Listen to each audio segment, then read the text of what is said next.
Tantangan di MotoGP tidak pernah surut. Kejuaraan ini telah berubah total dalam beberapa tahun terakhir karena Ducati memperkenalkan berbagai teknologi yang terinspirasi dari Formula One. Mulai dari aerodinamika downforce, tune mass dampers, hingga ride height devices.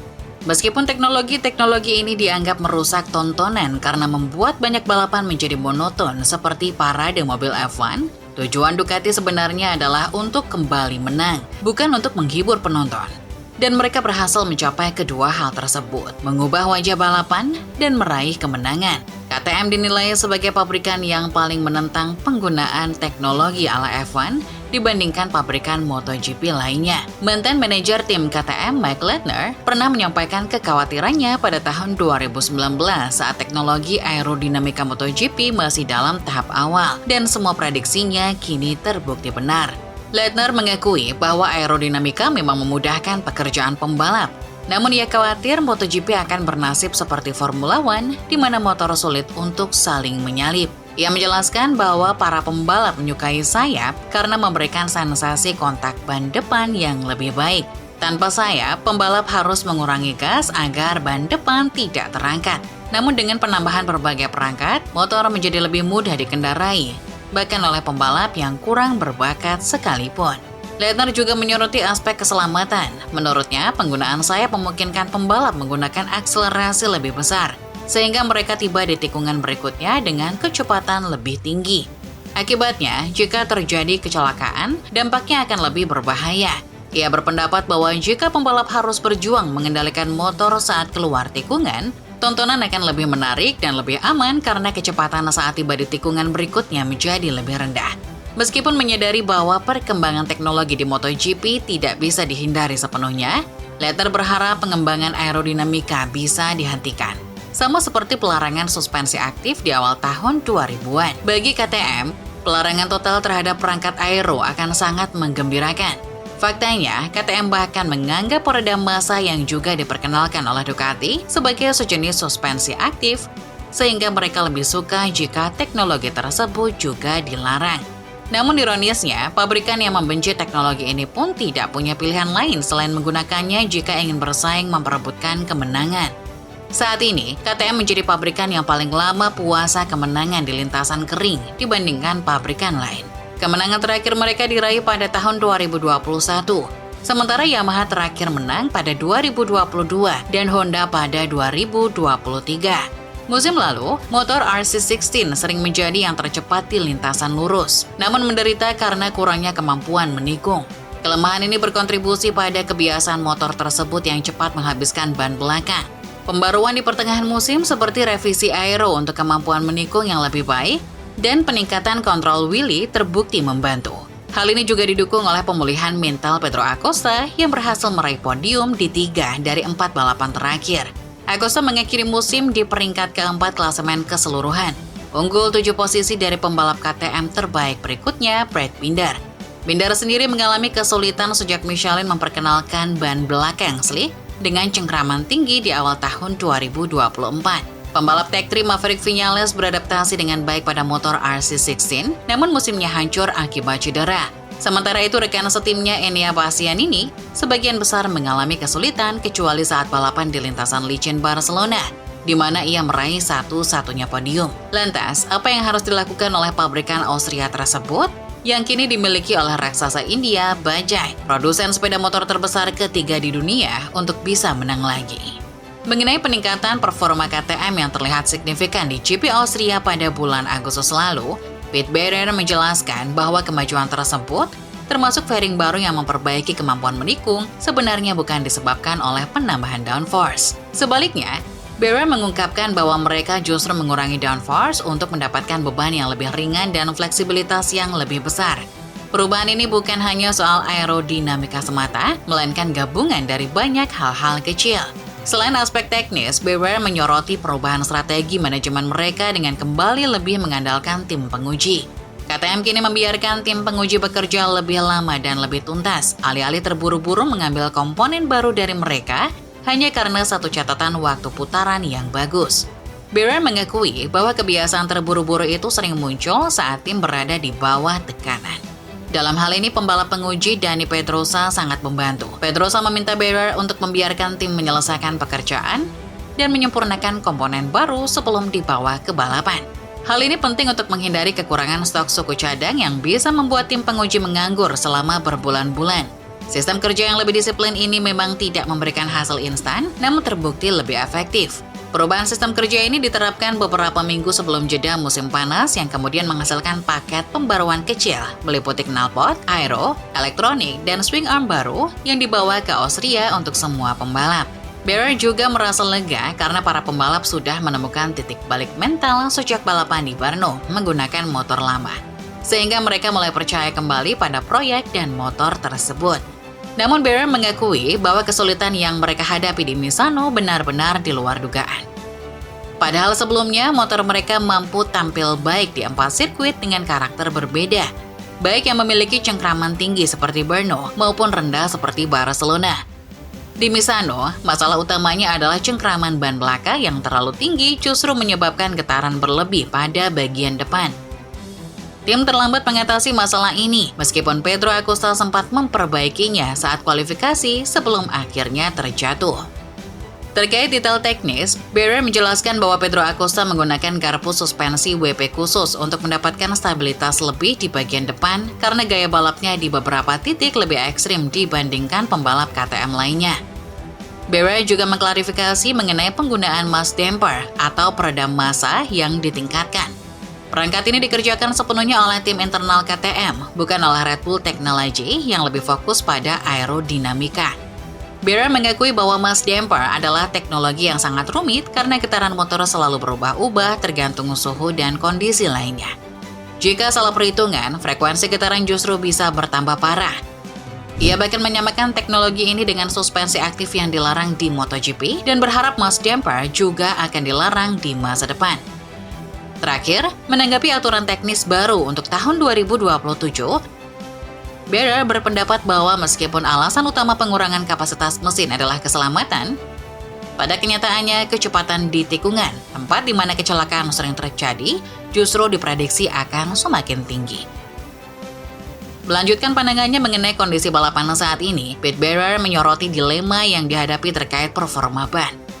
Ia sering menyampaikan keprihatinannya kepada pihak Michelin, meskipun ia mengakui bahwa performa ban mereka sebenarnya sudah sangat bagus, bahwa tingkat cengkraman atau grip saat ini sangat tinggi. Namun margin kesalahan bagi pembalap sangatlah kecil. Akibatnya, pembalap bisa melaju sangat kencang, namun sedetik kemudian bisa kehilangan kendali dan terjatuh tanpa peringatan. Berger mengakui selalu meminta kepada Dorna dan Michelin untuk membuat ban yang lebih ramah dengan cengkraman yang lebih rendah. Menurutnya, jika ban memiliki cengkraman lebih rendah dengan jendela performa yang lebih besar, justru pembalap-pembalap hebatlah yang akan membuat perbedaan karena mereka memiliki feeling yang lebih tajam daripada yang lain.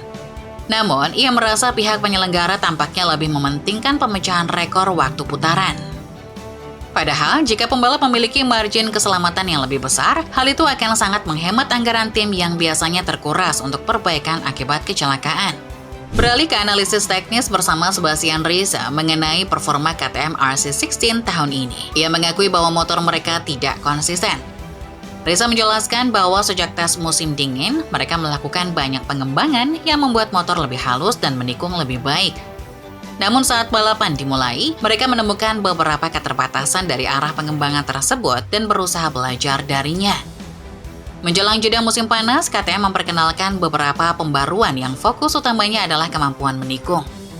Risa merasa target itu tercapai meskipun hasilnya tidak selalu langsung terlihat di papan skor. Tren positif mulai terlihat di sirkuit-sirkuit yang cocok, didukung oleh performa apik para pembalap. Namun, saat menghadapi tata letak sirkuit yang berbeda, terutama selama balapan di luar Eropa, mereka kembali menemukan keterbatasan yang harus diperbaiki. Meskipun ada pasang surut, Risa menegaskan bahwa tren performa mereka secara global jelas meningkat. Mengenai kesulitan di Phillip Island, di mana pembalap KTM harus banyak menggunakan wheel spin untuk membelokkan motor yang berdampak buruk pada keausan ban, Risa menjelaskan bahwa itu adalah sebuah kompromi. Wheel spin memang dibutuhkan untuk berbelok, tapi tidak boleh berlebihan. Ia menjelaskan prinsipnya, semakin besar usaha untuk membelokkan motor saat keluar tikungan menggunakan gas, Itu berarti motor kurang menikung saat masuk tikungan sebelumnya. Itulah harga yang harus dibayar. Oleh karena itu, meningkatkan kemampuan menikung saat masuk tikungan menjadi fokus utama. Meskipun Rizzo mengingatkan bahwa merancang motor adalah soal kompromi besar. Mendapatkan keunggulan di satu sisi bisa berarti kehilangan di sisi lain. Terkait penggunaan ban, Rizzo menyatakan bahwa KTM ingin menggunakan kedua ban dengan lebih baik. Ia melihat dengan jelas bahwa mereka perlu memanfaatkan ban depan dengan cara yang lebih optimal. Keseimbangan antara ban depan dan belakang dalam membelokkan motor selalu berubah di setiap fase tikungan. Tetapi selama kedua ban menyentuh aspal, keduanya harus dimanfaatkan secara maksimal.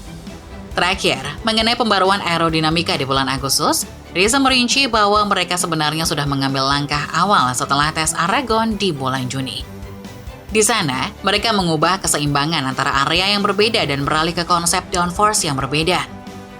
Dengan adanya aturan yang memperbolehkan dua jenis homologasi untuk setiap area aero, ditambah kebebasan desain pada bagian ekor, tim memiliki banyak sekali kemungkinan kombinasi setelan untuk dicoba demi menemukan performa terbaik. Mengenai perubahan aerodinamika pada bagian ekor motor dari model sayap yang sudah bertahun-tahun digunakan sebagai sirip downforce, Sebastian Rizzo menjelaskan bahwa aerodinamika harus bekerja selaras dengan keseluruhan motor. Tim KTM menemukan cara lain yang lebih efisien untuk mencapai tujuan yang mereka cari tanpa memerlukan sayap ekor model lama tersebut. Terkait performa Pedro Acosta yang mencetak poin 2 kali lebih banyak dari pembalap KTM terbaik berikutnya, Rizzo berpendapat bahwa tidak ada perubahan gaya balap yang radikal dari Acosta. Gaya balap Pedro tetaplah gaya Pedro. Perbedaannya terletak pada akurasi dan fokus yang luar biasa tinggi sepanjang akhir pekan, sehingga ia mampu menyatukan semua elemen dengan jauh lebih baik dibandingkan awal musim. Ini adalah hasil dari bertambahnya pengalaman Acosta dan semakin padunya kerjasama tim dengannya, bukan karena perubahan pendekatan yang drastis. Ketika disinggung mengenai penggunaan mass damper yang diperkenalkan awal musim lalu, Rizzo menolak berkomentar secara spesifik tentang perangkat tersebut. Namun ia bersedia membahas isu getaran atau chatter pada motor. Ia membenarkan bahwa getaran berlebih menjadi masalah bagi semua pabrikan kecuali Ducati, terutama dengan ban belakang Michelin saat ini. Rizzo menjelaskan bahwa motor terdiri dari banyak komponen yang saling bergetar satu sama lain. Aktor utama dalam masalah ini adalah ban. Ketika karakteristik ban berubah, segalanya ikut berubah. Setiap komponen memiliki frekuensi alaminya sendiri, dan jika terjadi resonansi yang tidak diinginkan, masalah akan muncul. KTM memandang motor sebagai kombinasi umum dari semua komponennya dan menyadari perlunya mengontrol frekuensi di banyak area agar tidak terjadi kekacauan resonansi. Rizzo menekankan bahwa mass damper hanyalah salah satu alat untuk mengatasi hal itu, namun mereka melihat masalah ini secara lebih luas. Tim terus berupaya menangani perilaku getaran motor secara konstan, terlepas dari bagaimana tampilan luarnya. Ia juga mengakui bahwa ini adalah area pembelajaran yang sangat luas karena kondisi ban, lintasan, dan motor itu sendiri terus berubah sepanjang jarak tempuh balapan. Menanggapi dominasi Ducati dan kebangkitan Aprilia, Rizzo mengakui bahwa KTM seharusnya bisa memenangkan beberapa balapan tahun ini namun gagal. Untuk mengambil langkah maju berikutnya, fokus utama mereka jelas pada kemampuan menikung, baik itu mengatasi keterbatasan saat berbelok, masalah getaran, maupun perilaku oversteer atau understeer. Namun, fokus ini tidak boleh mengorbankan performa saat masuk atau keluar tikungan. Kompromi di antara ketiganya harus ditingkatkan. Mengenai era mesin 850cc yang akan datang, Rizzo memperkirakan bahwa berkurangnya tenaga dan bobot motor yang lebih ringan akan mengarahkan pengembangan aerodinamika ke jalur yang berbeda. Selain itu, ban Pirelli akan menjadi pemain terbesar. Motor harus dirancang menyesuaikan ban tersebut. Dan karena ban itu sendiri mungkin masih dalam tahap pengembangan, tim harus bisa bekerja secara sinkron dan bereaksi cepat terhadap masalah atau potensi yang muncul.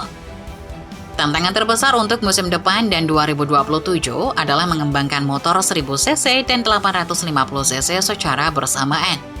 Rizzo merasa KTM sudah siap dengan sumber daya yang memadai untuk memaksimalkan waktu di lintasan. Ia yakin kekuatan utama KTM terletak pada reaksi cepat, memahami masalah dengan segera, mencari solusi sementara, lalu menemukan solusi permanen yang baik. Terakhir, mengenai pelarangan perangkat ride head dan whole shot di akhir musim depan, Rizzo memiliki perasaan mendua. Di satu sisi ia setuju, namun di sisi lain tidak. Ia menjelaskan bahwa meskipun KTM memiliki teknologi ride head yang bagus dan mereka bangga akan hal itu, pabrikan tersebut telah berkali-kali menyatakan bahwa perangkat tersebut sebenarnya bukanlah hal yang tepat untuk kebaikan olahraga ini.